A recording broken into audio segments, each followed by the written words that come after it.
जो उनके आपसी इश्यूज हैं प्राइम मिनिस्टर साहब के साथ या वफाकी हुकूमत के साथ, उसको हमारी आड़ में शायद इसको सेटल करने की कोशिश की जा रही है। सियासत वो लोग कर रहे हैं जो इस मौके पे भी बिस्किट के डब्बे में अपनी तस्वीर डाल लेते हैं। सियासत वो लोग कर रहे हैं जो इस वक्त में आटे के थैले पे अपनी तस्वीर डाल लेते हैं, जो सिर्फ और सिर्फ काम कम और टिकटॉक्स पे ज्यादा फोकस कर रहे हैं। कि आप अपने 17 साल के 17 सिर्फ प्रोजेक्ट बता दीजिए। मैं अपनी चीफ मिनिस्टर के 2 साल के असूलन तो मुझे 2 साल नहीं हुए, 2 प्रोजेक्ट बताने चाहिए, बट मैं जो है वो कम से कम 50 के करीब प्रोजेक्ट जो है। तो मैं कहती हूँ लाहौर आइए आपको भावलपुर दिखाऊं, आइए आपको मुल्तान दिखाती हूँ, आइए आपको लोधरा दिखाती हूँ, आप मुझे कश्मीर ले चले, आप मुझे जैकबाबाद छोड़े, आप मुझे नवाबशाह ले चले, आप मुझे गढ़ी खुदाबख्श ले चले, मुझे दिखाएं वहाँ 17 साल में आपने क्या। बिस्मिल्लाहिर्रहमानिर्रहीम, अस्सलाम वालेकुम नाज़रीन। पंजाब और सिंध के दरमियान तनाज़े जारी है, बल्कि हर गुजरते दिन के साथ मजीद बढ़ता जा रहा है। इस लड़ाई ने अब वफाक को भी अपनी लपेट में ले लिया है। इसके असरात पार्लियामेंट में भी देखने में आए। पीपल्स पार्टी का हुकूमत के साथ अदम ताउन का सिलसिला जारी है। आज भी स्पीकर चैम्बर में पीपल्स पार्टी और हुकूमत के दरमियान मुज़ाकरात हुए जो कि बेनतीजा रहे। पीपल्स पार्टी के रहनुमाओं ने एक बार फिर वज़ीर आला पंजाब मरियम नवाज के बयानात पर शदीद तहफ़्फ़ुज़ात का इजहार किया और उसे नामुनासिब रवैया कहा है। PMLN से ये मुतालबा किया है कि वो पीपल्स पार्टी की क़यादत के खिलाफ बयानबाजी पर माफ़ी मांगे, जिसके बाद आज पीपल्स पार्टी की जानिब से सेनेट और कौमी असम्बली के इजलासों का भी वॉकआउट हुआ, मगर वज़ीर आला पंजाब अपने मौक़िफ़ पर डटी हुई हैं। 2 टोक अल्फाज में उन्होंने ये वाज़े कर दिया कि अगर कोई पंजाब के खिलाफ बात करेगा तो बतौर वज़ीर आला इसका जवाब दूंगी, सूबे के अवाम का तहफ़्फ़ुज़ करूंगी और किसी सूरत माफ़ी नहीं मांगूंगी। पंजाब और सिंध में बढ़ती कशीदगी ने सदर आसिफ अली जरदारी को भी परेशान कर दिया है, वो भी मुतहरिक हो गए हैं। उन्होंने वफाकी वज़ीर दाखिला मोहसिन नकवी को फौरी तौर पर कराची तलब किया है ताकि सूबों के दरमियान तनाव को कम किया जा सके। इसी से मुताल्लिक़ आज का पहला और बड़ा सवाल होगा। पैनल में शामिल हैं अयाज खान साहब, आमिर इलियास राना साहब, फैसल हुसैन साहब, नवीद हुसैन साहब और मोहम्मद इलियास साहब। आप सबका जी बहुत शुक्रिया। नवीद साहब आपसे आगाज़ कर रही हूँ, चूँकि अब ये जो पंजाब और सिंध में हुकूमत का एक शदीद तनाज़ा बढ़ता हुआ नज़र आ रहा है। पहले भी हमने इस पर बात की थी अपने प्रोग्राम में, कुछ सीज़ फायर की भी बात हुई थी, लेकिन मामला अब दबा नहीं है। वफाक भी इसकी लपेट में नज़र आ रहा है। जिस तरह से सदर साहब ने भी तलब किया है वफाकी वज़ीर दाखिला को, पार्लियामेंट में पीपल्स पार्टी का अदम ताउन का सिलसिला भी जारी है। आपके ख्याल में ये जो पंजाब और सिंध का टकराव है, बयानबाजी का सिलसिला जारी है, मुबासा की भी बात हो रही है, ये हकीकत है या सिर्फ ड्रामा किया जा रहा है? क्योंकि पाकिस्तान तहरीक इंसाफ का ये मौक़िफ़ है, वो कह रहे हैं कि ये जो नूरा कुश्ती हो रही है ये सिर्फ मसाइल से तवज्जो हटाने के लिए हो रही है। नवीद साहब। अच्छा दुआ देखें, ये पाकिस्तान पीपल्स पार्टी और पाकिस्तान मुस्लिम लीग नवाज़, ये दोनों जो है वो रवायती तौर पे ये हरीफ रहे हैं, वो एक दूसरे के राइवल रहे हैं। हमने देखा पाकिस्तान की जो पार्लिमानी तारीख़ है उसमें कि किस तरह से इन्होंने एक दूसरे के साथ क्या क्या क्या कुछ नहीं किया, और अभी रिसेंटली तक ही जो है वो क्या क्या बातें की जा रही थी, करप्शन की बातें की जा रही थी, 10% की बातें की जा रही थी, क्या क्या, यानी एक दूसरे के खिलाफ क्या क्या कुछ नहीं किया। अच्छा, अब हुआ ये कि जो फरवरी का इलेक्शन आया उसमें तो एक चीज़ सामने आ गई कि वो तो रिजेक्ट कर दिया इन दोनों पार्टियों को अवाम ने, यानी despite all the claims of rigging और जो मैनिपुलेशन हुई और जिस तरह से एक ब्रेजन और ब्लेटेंट तरीके से जो है वो रिगिंग की गई। अच्छा, उसमें तो वो अभी जो कॉमनवेल्थ ऑब्जर्वर मिशन की रिपोर्ट थी जी। वो तो सामने आ गई। उन्होंने क्या कुछ जो है वो पाकिस्तान के इलेक्शन के बारे में, जो 2024 का इलेक्शन था उसके बारे में कहा। इससे पहले जो जितनी इंटरनेशनल बॉडीज़ हैं वो सब जो है वो पाकिस्तान के इलेक्शन के बारे में जो कुछ कह चुकी हैं। तो एक बात तो तय है कि अवाम ने जिनको वोट दिया है वो साहब तो अडयाला में बैठे हुए हैं, उनको जो है उनको तो जेल में डाल दिया गया। उनकी पार्टी को जो है ख़त्म करने के लिए पूरी कोशिशें जो है वो की गई। तो अब हुआ ये कि वो एक कॉमन एक जो है वो ओपोनेंट इनके सामने था पीटीआई की शक्ल में, कि क्योंकि ये तो बारियां लेने के वो थे कि कभी पीपल्स पार्टी आएगी, कभी नून लीग आएगी। तो जब सामने जो है एक तीसरी पार्टी आई तो वो तीसरी पार्टी के सामने ये एक हो गए। और अगेन बात वो है कि इक़्तिदार में भी तो वो खुद नहीं आए, इक़्तिदार में भी जो है उनको लाया गया। और मेरे ख्याल में वो ख्वाजा आसिफ साहब का रिसेंटली जो उन्होंने इंटरव्यू दिया है मेहदी हसन को उसमें तो उन्होंने सारी बात खोल के रख दी ना कि कौन है ताकत का सरचश्मा पाकिस्तान में, कौन है, ये अवाम के नुमाइंदे हैं, क्या इनको अवाम ने जो है वो असम्बली में भेजा है? अगर ये अवाम के नुमाइंदे हैं तो will of the power, will of the people जो है वो रिफ्लेक्ट करे ना कि वो ताकत का सरचश्मा तो फिर पार्लियामान होना चाहिए। उन्होंने कह दिया कि जी पार्लियामान तो नहीं, यहाँ पे तो ताकत का सरचश्मा जो है वो कोई और है। तो इन दोनों को घेर के ला के एक जगह बिठाने का मकसद ये था कि पीटीआई को जो है उसको मंजरनामे से हटाया जाए और उसको जो है इक्तदार में ना आने दिया जाए।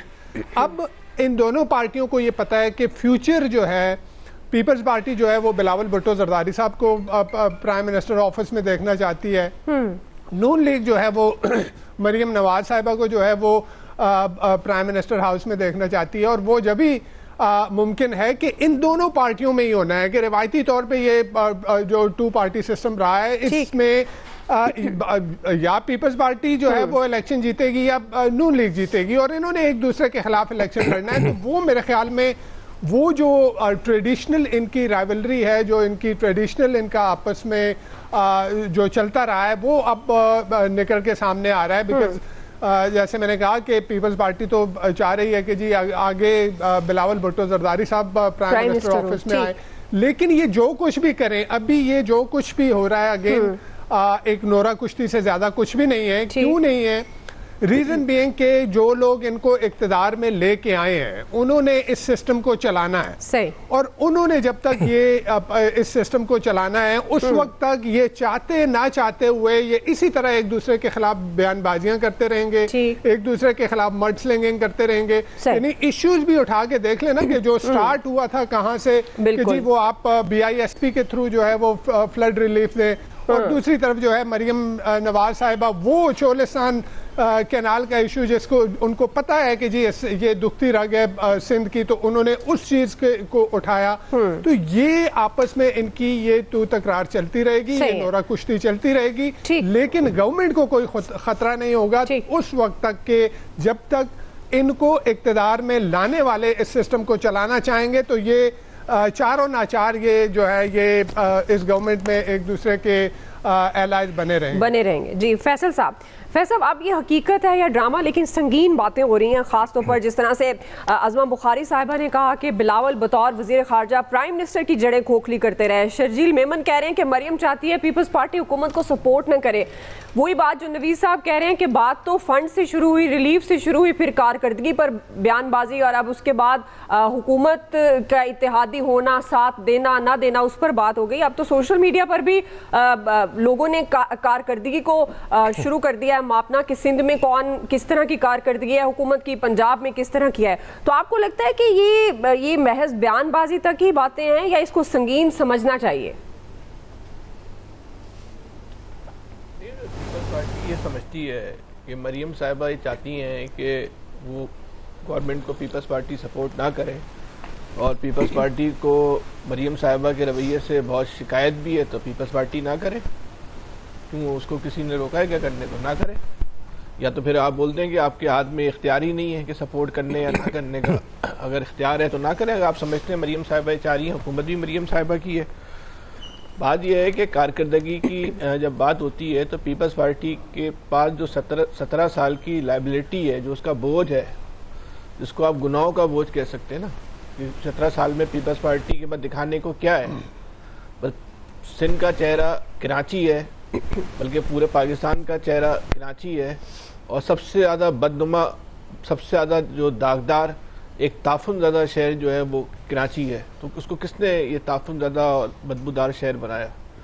पीपल्स पार्टी नहीं बनाया ना। तो आप बताएं, अगर आप समझते हैं नहीं बनाया तो ठीक है, आप बताएं कि कराची ये कराची है। कराची इतना जो मेट्रोपॉलिटन शहर है पाकिस्तान का, उसको हमने इतना तरक्की याफ्ता बना दिया।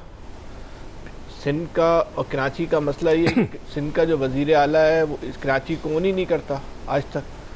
पंजाब में जो है वो सूरत हाल मुख्तलिफ है। किसी भी पार्टी की हुकूमत हो, काफ की हो, तहरीक इंसाफ की हो, मुस्लिम लीग की हो, वो लोग लाहौर को जो है ना ओन करते हैं, उसको डेवलप करने में अपना किरदार अदा करते हैं। यही वजह है कि कल तक जो अगर हम अपने बुजुर्गों से सुनते थे कि लाहौर से लोग कराची में जो है वो रोशनियाँ देखने के लिए और कराची की तरक्की को देखने के लिए, सिर्फ लाहौर से नहीं बल्कि पूरी दुनिया से लोग कराची को देखने आते थे। आज उस शहर के बारे में कहा जाता है कि दुनिया के जो नाकाबिले रहाइश तरीन जो शहर है उनमें कराची उसमें दूसरे नंबर पर आता है, जो इंसानों के रहने की जगह नहीं है। तो ये किसने बनाया? ये पीपल्स पार्टी ने इसको यहाँ इस नहज तक पहुँचाया है ना। तो अगर आप कारकर्दगी की बुनियाद पे बात करना चाहेंगे तो आपके पास तो सिर्फ प्रेस कॉन्फ्रेंस है और मीडिया मैनेजमेंट है, बाकी इसके अलावा आपके पास जो है वो क्या चीज़ है? जहाँ तक नून लीग का ताल्लुक है, नून लीग क्योंकि सियासी तौर पे पंजाब में बहुत कमज़ोर हो चुकी है और पीपल्स पार्टी भी हो चुकी है, बहरहाल दोनों जमातें हो चुकी हैं। पीपल्स पार्टी जो है वो पहले से जो है वो एक सिंध कार्ड खेल रही है। नून लीग ने शुरू में अपनी सियासत के शुरू में जो है पंजाब कार्ड खेला था, फिर उस कार्ड से वो बाहर निकल गए। अब मरियम साहिबा ने जो है वो अपनी एक सियासी सूरत हाल के तहत उस कार्ड को दोबारा इस्तेमाल करना शुरू कर दिया है।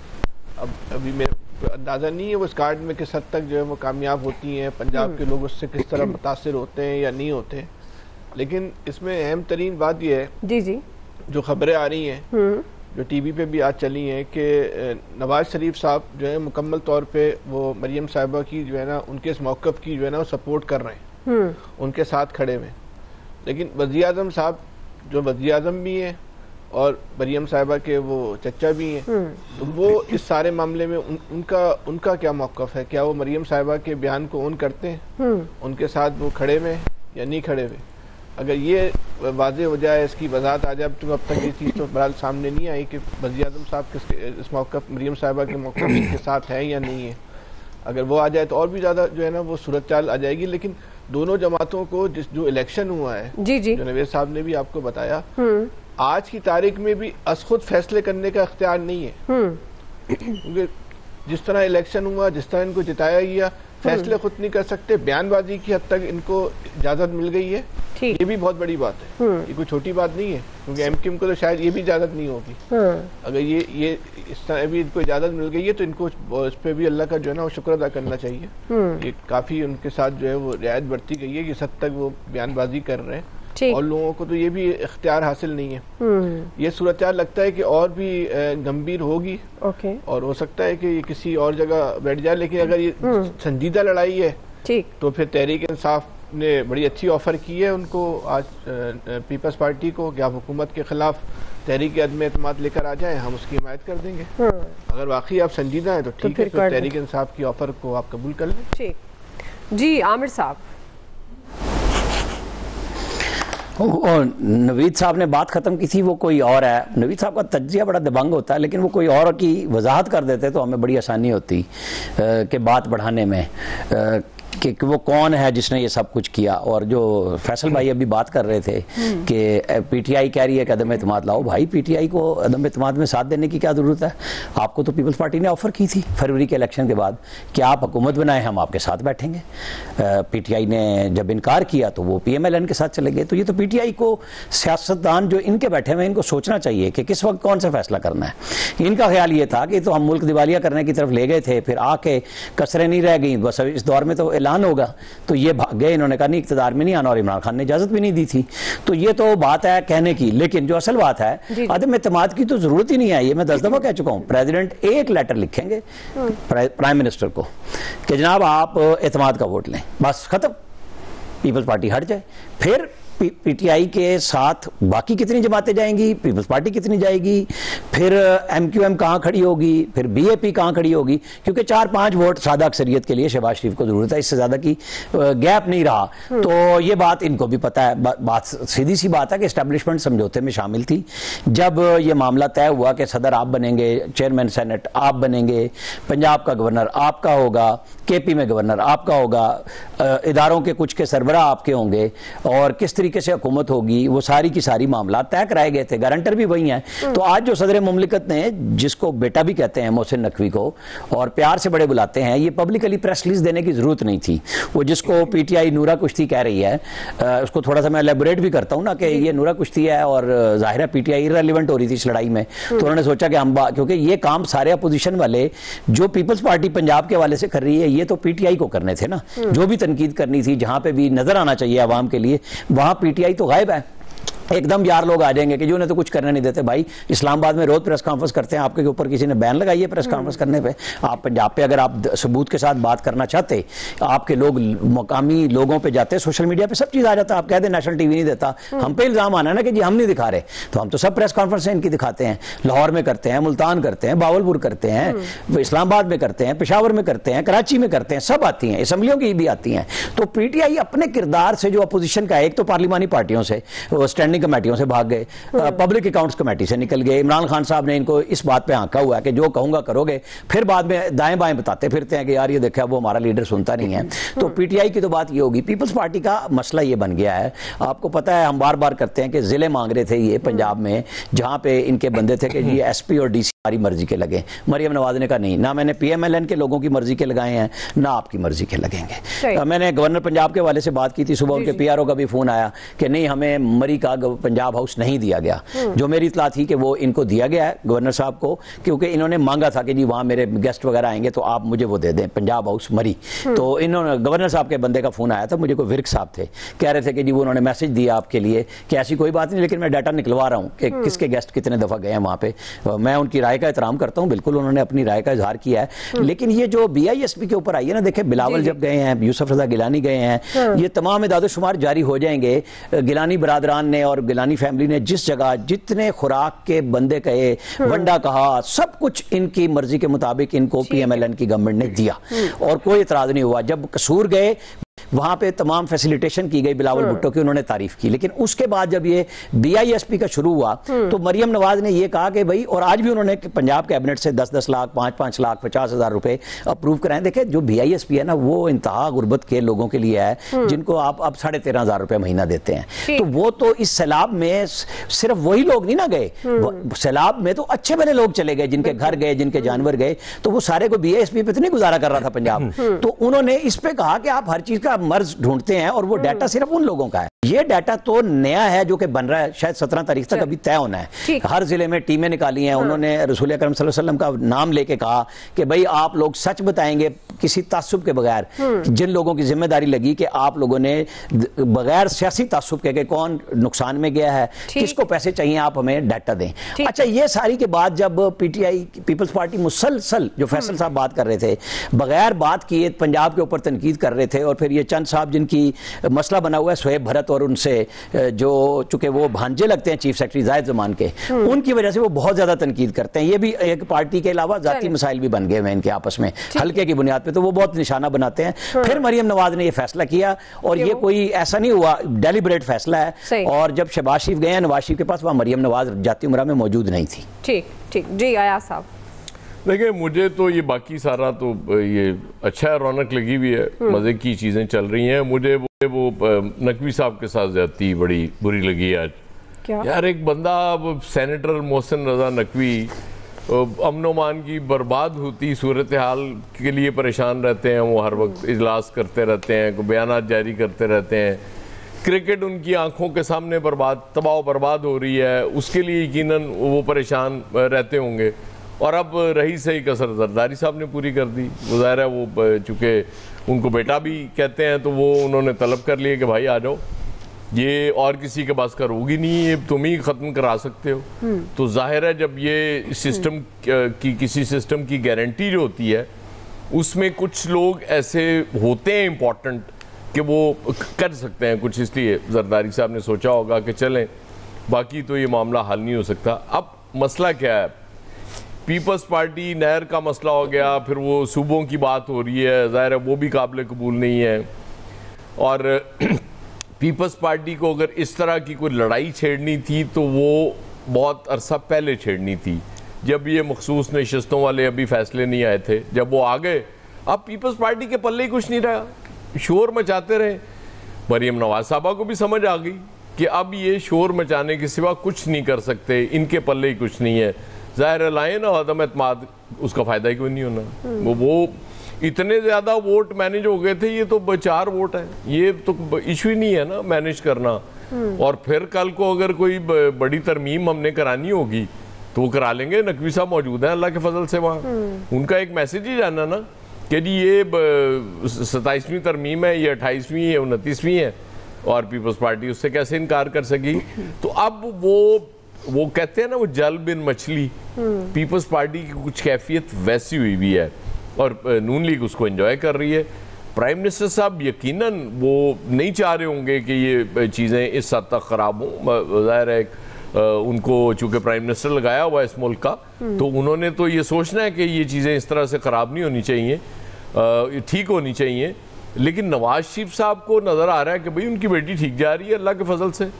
वो उन्होंने क्या होना है, चुप कर रखो काम मरियम साहबा, ये क्या मसला है। वो तो ये पीपल्स पार्टी वाले जब शोर के सिवा कुछ नहीं कर सकते, वॉकआउट कर लेंगे, एहतजाज कर लेंगे, असम्बलियों का बायकॉट कर लेंगे, प्रेस कॉन्फ्रेंसेस कर लेंगे आके, और इससे ज़्यादा इनके पल्ले कुछ नहीं है। ये कुछ भी नहीं कर सकते, ना कोई अदम एतमाद ला सकते हैं, ना कुछ और कर सकते हैं। उसकी वजह ये कि इस सिस्टम में रहना है इन्होंने, इस सिस्टम से बाहर तो नहीं होना इन्होंने। और इतनी बहादुर तो मुझे नहीं लगता कि पीपल्स पार्टी ओवरनाइट हो जाएगी कि कहेगी जी ऐसी की तैसी जो मर्जी होगा, नताइज हम देख लेंगे, आज के बाद हम इस गवर्नमेंट के साथ नहीं चल रहे और हम इससे पीछे हट रहे हैं। कुछ भी नहीं होगा। रौनक लगी भी है, इंटरेस्टिंग माहौल है, इसीलिए वो देखे ना इस पे बात भी हो रही है, आपने सवाल भी इसीलिए रख लिया जी स्पेशल कि चलो कोई चूंकि रौनक ही इसमें है तो इसलिए ठीक है। ट्रम्प की तड़ियाँ आपको पसंद नहीं आ रही, इसलिए आपने उसको स्किप कर दिया और इसको रख लिया। ठीक जी इलियास साहब, देखिए इनकी आपस में पीपल्स पार्टी और नून लीग की आपस में जैसे देखें इत्तेहादी पंजाब में भी बने, वफाक में भी। पंजाब में देख लें अभी तक उनको वो चीज़ें नहीं मिली जिनकी वो डिमांड कर रहे थे। कितनी दफ़ा मीटिंग्स हो चुकी हैं और हर दफ़ा जिस तरह उन्होंने कहा कि हमें चाहिए RPOs DPOs वगैरह जो हमारे लगे, कमिश्नर DCOs, जहाँ हमारी मौजूदगी है, लेकिन उसके बावजूद भी उनको कुछ नहीं मिली। इवन के गवर्नर पंजाब, वो पंजाब यूनिवर्सिटी के चांसलर पर कितना फटा चला, कोई उनकी ऐसी चीज़ बात मानी नहीं गई। ना ही पंजाब में आज तक दोनों बड़ों की मुलाकात हुई, बल्कि क्रिटिसाइज पहले पीपल्स पार्टी करती थी तनकीद, लेकिन अब बराबर की होती है। अब मरीम साहिबा ने कहा कि कोई माफ़ी शाफ़ी नहीं है और इस पर बाकायदा बराबर का जारी है जंग। और इसका ये सूरत हाल ये है कि आपस में जो है आज देखने उनसे यूसुफ रज़ा गिलानी साहब और उनके बेटों से जो प्रोटोकॉल था वो भी वापस ले लिया पंजाब गवर्नमेंट। तो ये तो सारा सिलसिला जो है वो चल रहा है इस तरह आपस में एक दूसरे से। लेकिन ये गवर्नमेंट का जाते हुए, क्योंकि अभी जो रिसेंटली सब नून लीग के बड़ों की मुलाकात हुई उसमें ऐसी कोई चीज़ नहीं थी। उन्होंने कहा था कि आपस में बैठ के आपस में इस मसले को मामले को तय कर लें, लेकिन वो गवर्नमेंट एक दूसरे से अलहदा होते हुए नहीं नज़र आ रहे कि जी इस तरह अलहदा हो जाएंगे या क्यों, क्योंकि उनको पता पंजाब में मजबूत हैं, अब उनकी सीटें ज़्यादा हैं, वफाक में भी इसी तरह जो चल रहा है सिलसिला।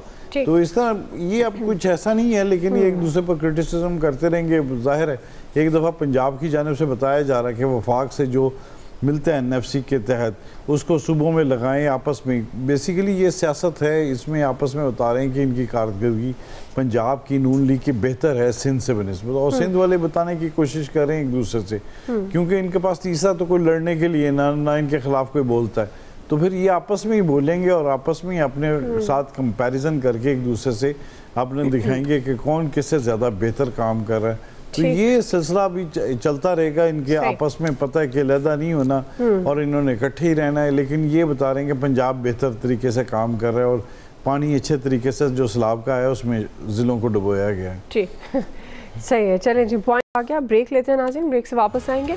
दूसरा सवाल, ब्लूमबर्ग ने पाकिस्तान को दुनिया की दूसरी उभरती मईशत कहा है, मौशी तरक्की खुशाइंद है, मगर हम सवाल ये उठाएंगे कि ये कैसी मौशी तरक्की है जिसका आवाम पर कोई असर नहीं पड़ रहा। ब्रेक के बाद राय लेंगे।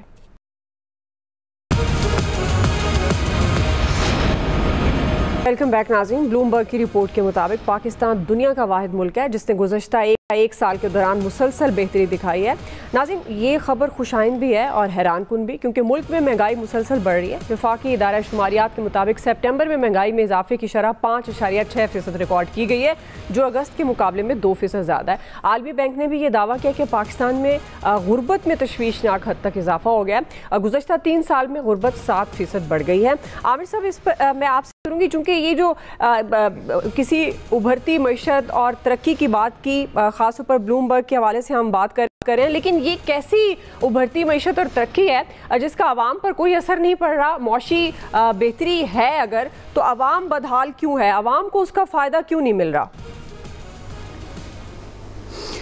नहीं, जाहिर है कि जब तक आम आदमी को खातिर खा रिलीफ नहीं मिलता, ये हम गुफ्तगू करते रहेंगे। और होनी भी चाहिए कि गवर्नमेंट के अपने अखराजात बेपना बढ़ते रहें, और जाहिर है उन अखराजात में चाहे वफाकी वज़रा हों, अरकान पार्लियामेंट हों, जजेज़ हों, कि उनकी तनख्वाहें तो बेशुमार बढ़ जाएँ और बाकी सब के ऊपर IMF का दबाव आ जाए कि अगर आम मुलाजिम को कुछ पैसे देने हों, कोई रिलीफ देना हो, तो फिर IMF से इजाज़त लेनी हो। ये बड़ी अजीब सी IMF है इस मुल्क में, जो उमरा के लिए कोई ब्रेक नहीं लगाती, और जो हुकूमती वसाइल पे लोग चल रहे होते हैं उनके लिए सारी कदगन चल रही होती है। जो छोटे सरकारी मुलाजिम हैं उन सब के लिए ये चल रहा है। मतलब अगर आपने बड़े अफसरों को 150% भी सेक्रेटेरिएट में इजाफी अलाउंस देना है तो वो आप दे सकते हैं, लेकिन जब वो तनख्वाह इंक्रीमेंट की बात आती है साल के बाद, तो वो 5 और 7% पे आ जाता है, क्योंकि बिल्कुल फिर अगर कहीं पेट्रोल सस्ता हो जाए तो आपको बलूचिस्तान में सड़क बनानी पड़ती है और फिर वो वापस नहीं आती, पता नहीं वो सड़क भी बनती है कि नहीं बनती। बहरहाल ब्लूमबर्ग ने एक इस सेंस में बात की कि दिवालिया होती हुई मईशत की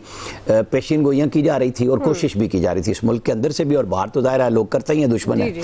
तो ऐसे में जब कोशिश हुई प्राइम मिनिस्टर की तरफ से, तो उसको भी सराहा जाना चाहिए कि आप एक IMF के टफ प्रोग्राम में रहते हुए कुछ बचत कर जाते हैं अपनी, कुछ जंग जीतने के बाद आपकी सिचुएशन बेहतर हो जाती है, कि अल्लाह ना करे कि दोबारा जंग हो और बड़ी जंग हो, तो फिर तो सारी तज्जिए मलिया मेट हो जाएंगे ना, फिर तो सारे अखराजात वहीं चले जाएंगे कि आप 4 दिन की जंग में बहुत कुछ बचा गए और अपनी चीज़ें ठीक कर ली।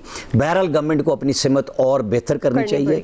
जो दौरे हो रहे हैं, जब अक्टूबर में सऊदी अरब जा रहे हैं PM दोबारा कुछ मुआहदे करने के लिए, ताकि इन्वेस्टमेंट डायरेक्ट आए और लोगों की फलाह बहबूद के लिए काम हो सके। ब्लूमबर्ग की रिपोर्ट मुबारक, उसकी वजह कि जो उभरती मईशतों में जो और ज़्यादा मईशत उभर रही है ना हमारी, ये हमारी अशराफिया की मईशत उभर रही है। हमारे घरों की मईशत तो डूब रही है मुसलसल, वो तो पता नहीं कैसे उभरेगी, मुझे समझ नहीं आती, क्योंकि यहीं बैठ के हम इमरान खान के दौर में महंगाई का इतना ज़्यादा रोना हमने रोया हुआ है। और आपको शायद याद होगा, मैंने एंड पे कहा था कि वो एक दौर आएगा महंगाई इतनी हो जाएगी कि आपको फरिश्ते लगेंगे वो लोग, कि महंगाई कुछ थी नहीं। इसी तरह होता है हर दौर में अल्लाह के फजल से। मेरी तो सिर्फ अपील होगी, वो जो जॉइंट एक्शन कमेटी है कश्मीर की, यार खुदा ना जाए इधर भी आ जाओ, सिर्फ एक काम कर दें और मुझे कुछ नहीं उनसे चाहिए, ये अशराफिया की मराहत खत्म करा दें, बाकी सब कुछ ऑटोमेटिकली ठीक हो जाएगा इसमें। जी इलियास साहब, देखिए जो है कि बिल्कुल ये ख़त्म होनी चाहिए इशराफिया की जो मराहत हैं, जो जिस तरह पता है, जो है जिस तरह कह रहे थे कि उनके बिजली के बिलों पर, गैस के बिलों पर और दीगर घरों के किरायों पर, दीगर जो चीज़ें हैं इन पर, जो ब्यूरोक्रेसी के इसके पर पता चलता है। IMF को भी सब कुछ पता है, लेकिन ब्लूमबर्ग का पता नहीं है। वो आम आके लोगों से हाल पूछे उनका क्या हाल हुआ है, और ख़ासतौर पर सैलाब के बाद जो है उस चीज़ों की कीमतों में इजाफा हुआ है, तो वो उल्टा कह रहे हैं कि जी इस तरह कंट्रोल हुआ है, लेकिन इकोनॉमी ठीक है, स्टेबल है, ऊपर से पता चला, लेकिन लोगों की भी अंदर से हालत पता होनी चाहिए। अगर ऊपर से ठीक हो रही है तो गवर्नमेंट को चाहिए कि नीचे लोगों की भी हालत ठीक करे और उनके लिए भी मराहत वगैरह जो इस तरह दे, जो चीज़ों की सस्ती करें, ताकि लोगों को रिलीफ मिल सके, क्योंकि लोगों को तो उधर कबाड़ा होता जा रहा है। अब इस दफ़ा तो बिजली की जो गर्मियों की जो हो गई, लंबी हो गई गर्मियाँ, तो लोगों को बिजली के बिल अभी तक पे करने पड़ रहे हैं लंबे, उनका तो बुरा हाल है। तो गवर्नमेंट ने रिलीफ कुछ ऐसा नीचे तक तो नहीं कोई मुंतकिल हुआ, ऊपर वो जिस तरह वो पेंट कर रहे हैं तो उस तरह फिर ऊपर तो ठीक नजर आ रहा है, लेकिन नीचे लेके आना चाहिए। ठीक है, कोई ब्रेक से वापस आएंगे, इनसे कंटिन्यू। जी वेलकम बैक नाज़रीन। फैसल साहब, मईशत में अगर बेहतरी है तो आवाम को उसका फ़ायदा, रिलीफ क्यों नहीं मिल रहा? अगर मुआशी तरक्की हो रही है तो आवाम उस पर असरअंदाज क्यों नहीं हो रही? मेरे ख्याल में ये ब्लूमबर्ग की रिपोर्ट के बजाय अगर हम एक्सप्रेस के रिपोर्टर पर प्रोग्राम कर लें, सवाल पूछ लें, ज़्यादा बेहतर हो जाएगा। वो कहता है कि 400 रुपये किलो आलू मिल रहा है, टमाटर मिल रहा है कराची के अंदर, यहाँ 450। ये रेट जो है वो कोई यहाँ 450 रुपये लाहौर में। हाँ, मैंने खुद लिया आज, मुझे इसलिए आज पता चल गया रेट का। अब ये ब्लूमबर्ग पता नहीं पहले कौन सी रिपोर्ट बना रहा है, तो हम में बेहतर ये जो हमारे अपने रिपोर्टर कह रहे हैं ना, अगर हम इनकी बातों पे ही हाँ तो इन पे अगर प्रोग्राम करें ना तो हमें ज़्यादा बेहतर, बिल्कुल एक जो ज़मीनी हक़ाइक़ के मुताबिक जो है ना वो सूरत हाल से हम जो है ना वो आगाह हो सकेंगे। महंगाई तो 7वें आसमान तक पहुंच गई है और ये बढ़ती हुई और फैलती हुई और बेहतर होती हुई मईशत, ये पता नहीं कौन सी मईशत, ये मईशत कहते हैं किसको है, पहले ये भी मालूम कर ले। हो सकता है कि हमारा मईशत के बारे में फैम मुख्तलिफ हो और ब्लूमबर्ग का मुख्तलिफ हो, तो ये फैम का भी मसला हो सकता है। अगर हालात बेहतर हो रहे हैं तो हो सकता है कि पाकिस्तान के अशराफिया के हालात बेहतर हो रहे हों और ब्लूमबर्ग का जो वो है क्या कहते हैं साइज, सैंपल साइज जो है सर्वे का, वो उन्हीं के गिर्द घूमा हो। सही तो फिर तो सही है। इसमें किसी किस्म की दो राय नहीं है कि पाकिस्तान की अशराफिया के हालात बहुत बेहतर हो रहे हैं और पाकिस्तान में 99% लोगों के हालात बहुत बदतर हो रहे हैं। नवीद साहब, अच्छा दुआ देखिए, मेरे ख्याल में ब्लूमबर्ग की रिपोर्ट को जिस तरह से गवर्नमेंट उसको प्रोजेक्ट कर रही है, तो इससे एक चीज़ तो जाहिर है कि गवर्नमेंट के पल्ले कुछ नहीं है। मैं क्यों कह रहा हूं कि पल्ले कुछ नहीं है कि ब्लूमबर्ग की जो रिपोर्ट है वो डिफॉल्ट के रिस्क की बात कर रही है कि वो रिस्क जो है वो कम हुआ है। तो भाई जब भी आप IMF के प्रोग्राम में कभी भी कोई मुल्क भी होता है तो उसका डिफॉल्ट रिस्क वैसे ही कम हो जाता है। यानी अगर डिफॉल्ट का रिस्क ज्यादा होता है तो IMF कभी आता ही नहीं है आपके पास।